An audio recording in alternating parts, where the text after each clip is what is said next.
So it's time to have a conversation. Possibly uncomfortable, brutally honest. I think there's some things that we're missing when it comes to the struggles around the Oklahoma offensive line. Now, I'm not making any excuses, but I'm bringing you facts. I'm bringing you details that I've searched to understand what the heck is going on, and we're trying to figure out how to fix it. The unfortunate thing is that based upon the way things have gone, it's probably not as much of a fix as we think. But there is a light at the end of the tunnel, and I'll explain to you what that means. So let's dive into that. Before we do that, welcome to Unfair Sports. I'm your host, Jay. Thank y'all for pulling up to the channel.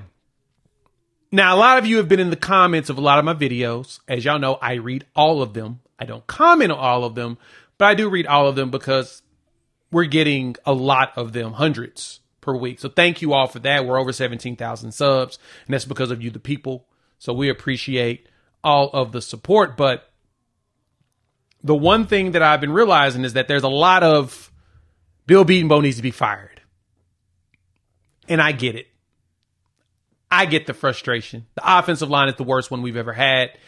And even if you ask competitors who have jumped in the comments, people that are fans of rival teams, especially our biggest rival, Texans, they'll point out, may not want to do that because somebody else snatches them up, you may have a problem. But I digress on that. The main thing here is, why did the offensive line get so bad so fast? And it's not what you think. It's not fully recruiting. It's not even fully injuries. It's a combination of all of it. Because this is the one thing I wanted to explain to a lot of people. Recruiting isn't in a vacuum. Your coach doesn't just go out there and just do their own recruiting depending on the program. And a lot of programs, depending on who the head coach is, they kind of dictate how and what type of players they want to go after. For particular reasons, they want to make sure it benefits the type of offense they're most likely going to run.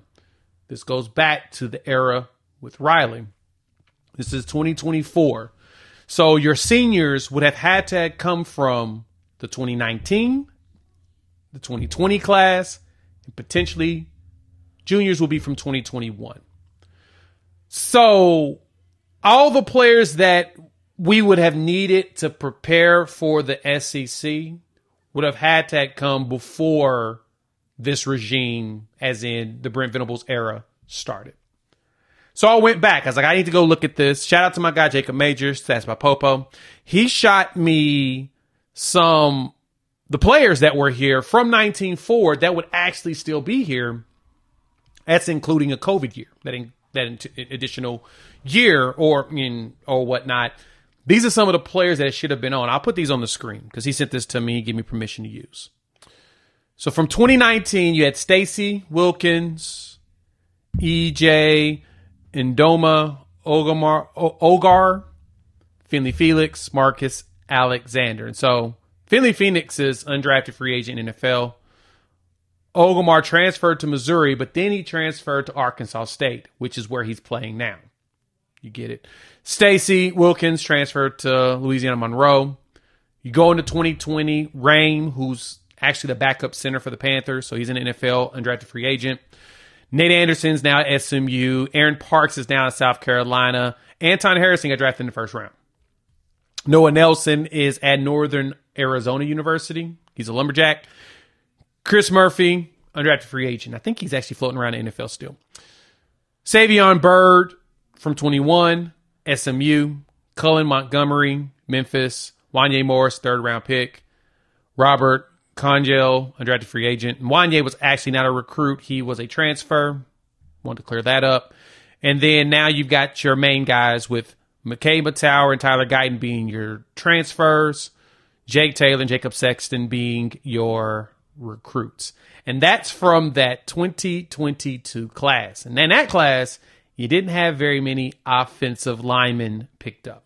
My point with all of this is that 2022 class, that was the salvage class. Because remember, BV got hired after the Big 12, late in December. Really couldn't come in and do much. They basically came in January, tried to salvage this class. And in that class, you only had 2 offensive linemen. And it wasn't because of not trying. I mean, Sexton was ranked as a top 300 player in the country on the offensive line, and Taylor was a top 100 player in the country on the offensive line. Top 100, like in the consensus composite. On 3 had him number 35 in the country. Jake Taylor was basically a 5-star, right at the line. And for on 3's ratings. And why I'm pointing this out is what Oklahoma ended up doing was trying to replace a lot of the players that we anticipated was going to leave with transfers. And I'm going to be honest, the players that stuck around, your Parks, your Anderson, the ones that all ended up transferring out, Savion Byrd, Colin Montgomery, since they ended up transferring out, that means they didn't cut it. Probably should have had them transfer out earlier. That's where you run into a lot of the problems that we're seeing right now. Is that, and y'all have heard me say this in some of my lives, is that Brent Venables sometimes is too nice. It's not a terrible trait to have. But he probably should have cleaned up a lot earlier. Should have been sending people on. You brought in McKay Matauer, who to me was really good. You get in Tyler Guyton, who was a defensive lineman, and he ended up first round. It's not that Bill Beatonbow can't do the job. Because if you remember in the 23 class, we brought in a lot of defensive linemen. And as I looked at the roster, I looked at our depth chart. And you know what's crazy about the depth chart? In the three deep on this depth chart, 8 players had 1 year of less of experience. They were either sophomores, redshirt freshmen. 8. Got a lot of young players. And so we had to replace a lot of them with what? Transfers. And I saw somebody put a post, I think it was the main line. They actually put a post on X about offensive lineman transfers. A lot of them aren't doing very well. Besides the Washington guys who followed Kalen DeBoer over to Bama, a lot of them aren't doing too good. So we needed to bring in veterans to replace the line that we just lost back-to-back years of, start tackles. Taylor was supposed to be one of your starters, but when you look at the play, now we're going into Maine with our 8th configuration of offensive linemen in 9 games. 8 different ones. Why? Injuries. Tarkin, Sexton, and Wade Ward are the only ones that have played every game this season. From there, Howland had to play 6. He is a redshirt freshman, still young. Ozeta, he's played 6. He was injured as well, so he's been battling injury. He's only played 6. Jake Taylor's played 4 because of what? Injuries. Hickman has only played 4 because of what? Injuries. And he was the veteran you needed because Troy Everett got hurt. Now, Troy Everett's back, and he's doing very well. He's played 3 games, and he's our highest graded in the pass block at like 83 on PFF. So he grades out very well. He does a really good job blocking. Your problem is that if you can't have a consistent offensive line if everybody keeps getting hurt. The other thing is you don't have very many veterans because a lot of the veterans that you potentially could have had transferred out because they weren't going to have a chance of playing. You realized that the year before, and that's why a lot of them ended up leaving. So no, I'm not making any excuse or anything. I'm just telling you what I've seen in digging up in the data and understanding what kind of classes were we putting together, what type of players. Last year's class had 4 offensive linemen. In 2024's class, had 5 offensive linemen come in. So basically what they're trying to do is replace all the linemen that we've lost with recruits. The thing that everyone says. If you want to have a good offensive line, you need to build your offensive line by recruiting because they need years together in order to build up. So that's what we did. 2022, I think they did try to do some late evals and hopefully bring in some more guys. And unfortunately, when a new head coach comes in and he's like, no, go get the big dudes that you want. The coach can only go after who they're allocated to get. Because when I even look back further, there's a lot of classes where we only took 2 or 3 offensive linemen. 2020, we took 5, and a lot of them ended up gone. Because they were the guys that were built for a particular offense that no longer was there. You see what I'm saying? So, for us, the biggest problem for Bill Beatonbow and Brent Venables is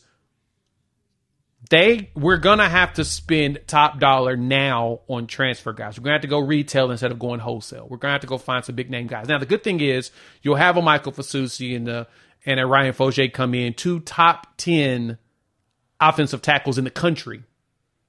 They're both top 10.